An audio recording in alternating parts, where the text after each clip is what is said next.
여러분, 집안의 물건들은 꼭 이 원칙대로 두세요. 이것을 잘못 두어 자신이 얻어야 할 운과 복을 얻지 못하시는 분들이 참 많으신데요. 네, 꼭 오늘 알려드리는 대로 두시도록 하세요. 그래야 여러분의 집안에 기운이 좋아지게 되고 이것이 모두 여러분의 운과 복으로 변하게 되는 것입니다.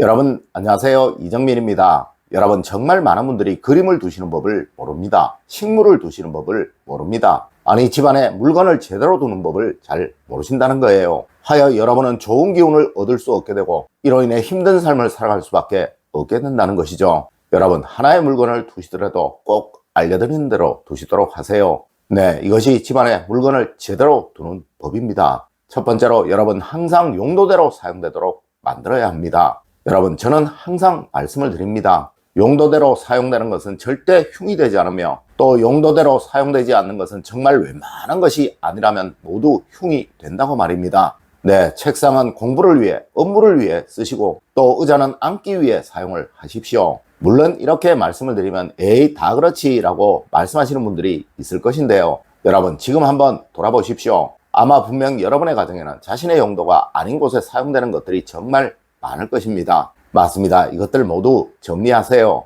책장에는 책을 꽂아야 하고 옷장에는 옷이 들어있어야지, 책장에 사진이나 장식물들이 책보다 더 많이 들어있고 또 옷장에 옷이 아닌 다른 것들이 더 많이 들어있어서는 안 되는 것입니다. 두 번째로, 항상 종교적인 문제는 고려를 하셔야 합니다. 여러분, 집안에 종교적인 물건을 두실 때는 정말 신경을 많이 쓰셔야 합니다. 네, 항상 한 곳에 모아두시는 것 절대 잊지 마십시오. 그리고 또한 너무 많은 것을 두시는 것도 자제를 하시는 것이 좋습니다. 특히 서로 종교가 다른 경우 가능한 상대를 배려해주는 마음 역시 절대 잊지 마십시오. 그리고 부모님의 유품이나 이 외 다른 유품들도 이와 맥락을 같이 하는 거예요. 항상 한 곳에 모아 소중하게 보관하는 것이 원칙이라는 것이죠. 물론 이곳 주변에는 항상 청결이 단정하게 하는 것 잊지 마시고요. 세 번째로, 항상 새 것을 기준으로 출처가 명확한 것을 두는 습관을 가지세요. 여러분, 집안에 물건을 드릴 때는 항상 새 것을 드리는 것이 아무 탈이 없는 수단이에요.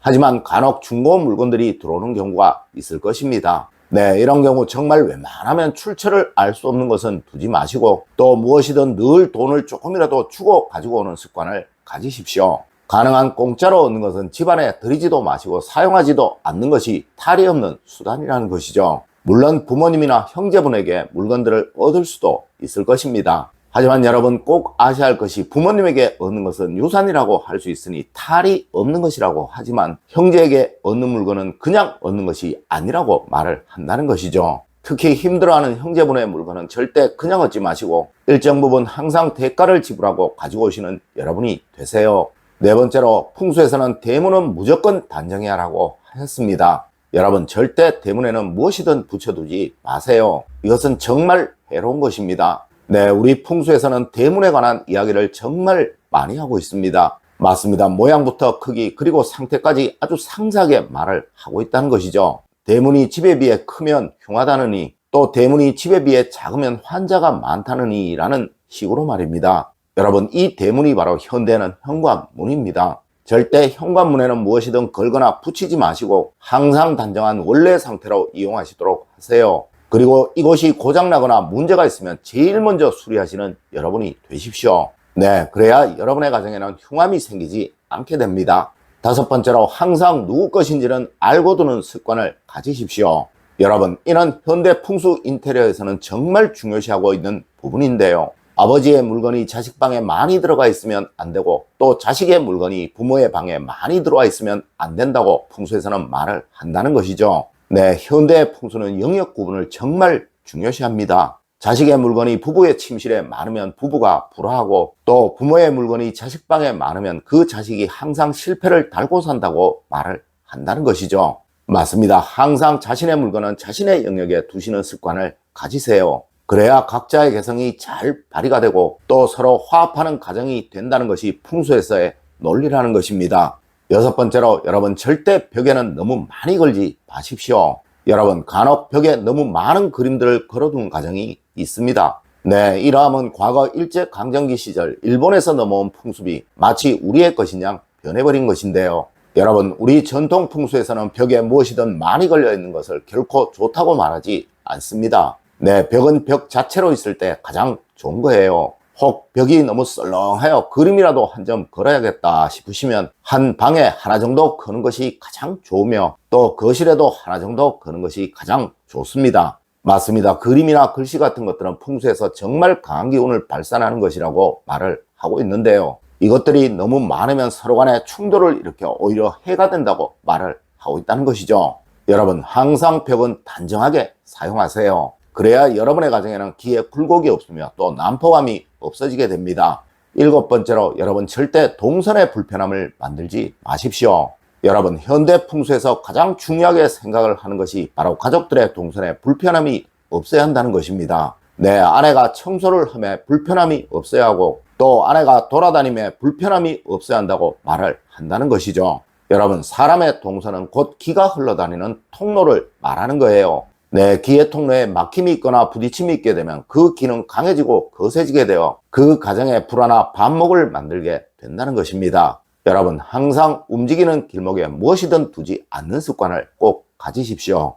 8번째로, 여러분 풍수에서는 항상 제자리에 두라고 하였습니다. 여러분, 풍수의 가장 기본적인 원칙은 항상 있어야 할 자리에 있고 없어야 할 자리에 없어야 하며 또 필요한 것은 있어야 하고 필요 없는 것은 없어야 한다는 것입니다. 네, 옷은 옷장에 있어야 하고 옷걸이에 있어야 하고 책은 책장에 있어야 하고 또 화분은 화분이 있어야 할 자리에 있어야 한다는 것이죠. 물론 집안의 모든 물건들이 다 그러합니다. 맞습니다. 이는 항상 제자리에 두는 습관을 가지라는 이야기인 거예요. 여러분, 절대 물건 찾아 하루 종일인 가정에서 번영이 생기는 경우는 없습니다. 늘 그 물건은 거기에 라고 말할 수 있는 여러분의 가정이 되도록 만드십시오. 분명 여러분은 큰 번영과 행복을 얻을 것입니다. 9번째로, 여러분 가장 중요한 것, 혼란함을 절대 없도록 만드십시오.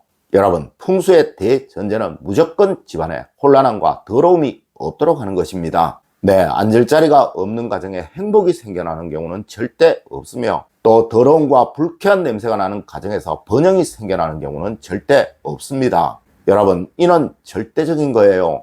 네, 다른 무엇은 하지 않더라도 이것만은 무조건 지키시도록 하세요. 여러분이 입으시는 옷부터 여러분이 하시는 행동부터 또 여러분이 생활하시는 가정까지 모두 단정하게 만드십시오. 그래 하시면 정말 여러분은 뭘 하든 다 되는 사람이 됩니다. 여러분, 절대 운이 거저오는 것이라고 생각하지 마세요. 이 운과 복은 바로 여러분이 만들어 가는 것이며 이런 원칙을 잘 지키는 사람과 가정이 바로 운과 복을 잘 만들어가는 사람과 가정인 것입니다. 네, 하여 이것이 부자들의 절대적인 성공 습관이기도 한 것이죠. 여러분, 오늘 제가 알려드린 이야기 꼭 명심하시길 부탁드리며 오늘의 이야기를 마치도록 하겠습니다. 늘 올바른 학문과 올바른 지식을 여러분들께 전하도록 노력하겠습니다. 여러분, 긴 시간 감사드립니다. 감사합니다.